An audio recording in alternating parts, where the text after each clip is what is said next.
नमस्कार, मैं संजीव शुक्ला।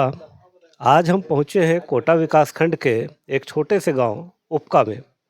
ग्राम पंचायत है, 2-3 गांवों को मिला के एक ग्राम पंचायत बना है। और इस ग्राम पंचायत में मेरे पीछे एक नाम देख रहे होंगे, राजा किराना। राजा किराना स्टोर इस गांव में छोटी सी एक किराना की दुकान है। राजा जिनका नाम है, हो सकता है ये नाम अभी इस दीवार में लिखा हुआ है। आने वाले समय में ये नाम राजा उर्फ संदीप मरावी एक ऑफिस के जो टेबल है उसके नेम प्लेट में दिखेगा। राजा कौन है और हम क्यों राजा किराना की बात कर रहे हैं, ये आपको बताते हैं। और ग्राम पंचायत हमने इसलिए बोला है कि ग्राम पंचायत के ऊपर जो जनपद होता है, उस जनपद में जो अधिकारी होते हैं, सीओ, वो इस गांव से इस किराना दुकान को चलाने वाले संदीप मरावी हैं। लग रहा था, मतलब हम लोग खुशी से फूले नहीं समा रहे थे, इतना खुशी था हम लोग का। और उस दिन तो हम लोग रात भर सोए नहीं थे। जब रिजल्ट आया पूरा परिवार एक साथ हम जग गए, मतलब खुशी ऐसा था। खाना वाना खाए कि नहीं खाए उस दिन? खाना खाए खुशी में, और थोड़ा सा खा लिया हुआ। हाँ। अच्छा, उम्मीद था आप लोगों को जब वो पढ़ता था या जब वो तो पढ़ने बैठ जाता था? वो तो सर जब घर में आता था ना, तो उसका खाना पीना सब आराम हो जाता था। इतना पढ़ता था, मतलब रात दिन एक कर देता था, मतलब पढ़ाई में। हाँ। संदीप मरावी से भी बात करेंगे कि आखिर उन्होंने इस सीजीपीएससी को कैसे क्रैक किया है, आने वाले समय में वो और युवाओं को क्या संदेश देंगे। हमारे साथ है संदीप मरावी। संदीप जी, सबसे पहले तो आपको बहुत सारी शुभकामनाएं और बधाई। Thank you sir. एक छोटे से गांव और एक छोटे से स्तर से आपने एक लंबा सफ़र तय किया है जी क्या रहा आपका पूरा सफ़र? सर, सफ़र तो पूरा स्ट्रगल पूर्वक रहा। और इस स्ट्रगल में कहीं न कहीं मेरे माता पिता और जो दोस्त यार रहे, उनका काफ़ी सपोर्ट रहा। और जैसा भी परिस्थिति बना इकोनॉमिक रूप से, दोस्तों का और परिवार का पूरा सपोर्ट रहा इसमें। तो इसका जो श्रेय रहता है मेरा सीजीपीएससी क्रैक करने का, तो गुरुजनों के साथ साथ माता पिता और जो दोस्त यार हैं, और उन सबको साथ लेके चलूँगा, क्योंकि उनका बहुत बड़ा योगदान है मेरी कामयाबी में। कैसे संदीप आपके दिमाग में आया था एजुकेशन करते हुए कि पीएससी फाइट करना है, पीएससी क्रैक करना है? क्या था दिमाग में उस समय? जी सर।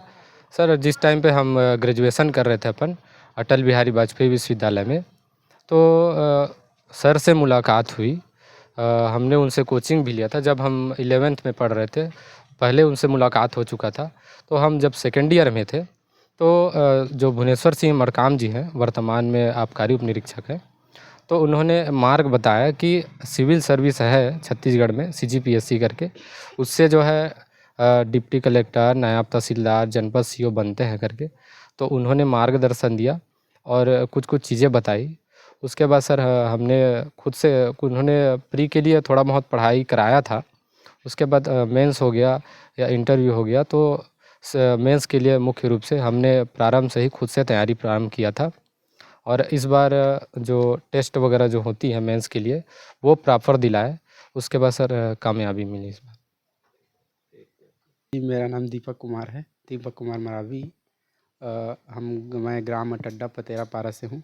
जो हमारे बड़े भैया हैं संदीप कुमार मरावी जी, उनका जनपद सीओ के रूप में चयन हुआ है, जो हमारे पूरे गांव माता पिता के लिए एक बहुत ही गौरव का विषय है। और ये हम लोग के लिए एक ऐसी बात हुई है जिसको हम एक्सप्लेन नहीं कर सकते हैं, कि जो हम छोटे से परिवार में रहते हुए बिना कोचिंग किए हमारे भैया इतने उपलब्धि हासिल किए हैं, तो अपने आप में थोड़ा सा गौरव की बात भी है। और बहुत दिन से इमोशनल भी है। जब से रिज़ल्ट आया तब से थोड़ा सा एकदम से ऐसा लग रहा है कि पता नहीं, बहुत शॉकिंग लग रहा है थोड़ा सा। अच्छा, संदीप के बारे में हमारे साथ सीजीपीएससी क्रैक करने वाले संदीप मरावी हैं। गांव की जो गली देख रहे हैं और जो घर देख रहे हैं, इन्हीं के बीच में पले बढ़े और अब एक नई जिम्मेदारी के लिए तैयार हैं। संदीप, कितने प्रयास आपने किया था? सर, मेरा ये चौथा प्रयास था, जिसमें मैंने 2 बार ही अपना मेंस लिखा हूँ और 1 बार इंटरव्यू के लिए एलिजिबल हुआ हूँ, जिसमें 2020 में प्री दिलाए थे। उसके बाद मेंस में हो गया फिर 2000 उसमें मेंस में नहीं हो पाया, नहीं निकल पाया था। तो हिम्मत हार गए। फिर घर वालों ने पुनः समझाइश दिया, पुनः मेहनत करो। फिर 2022 में फिर से तैयार हुए, उठ खड़े हुए। फिर 2022 का जो पीएससी सॉरी सर 2021 का जो प्री था वो नहीं निकल पाया। फिर पुनः हताश हो गए, क्या करें कैसे करें। तो इस बारी दोस्त लोग ने समझाया कि इसमें जो सीजीपीएससी है कठिन मेहनत के बाद मिलती है, धैर्य बना के रखना पड़ेगा, आपको पैसेंस दिखाना पड़ेगा। उसके बाद पुनः 2022 का दिलाए। तो 2022 में तो प्री निकल गया, परंतु जो मेंस था वो नहीं दिला पाए थे कुछ कारणवश। घर में इकोनॉमिक स्थिति और जो परिवार की जो तबीयत की स्थिति थी पापा की वो ख़राब रहती थी। तो उन्हीं कारणों से और आर्थिक स्थिति के कारण हम व्यापारिक काम में भी लग गए थे। मिनी पिकअप खरीद करके हल्दी मिर्च बेचने का काम करते थे।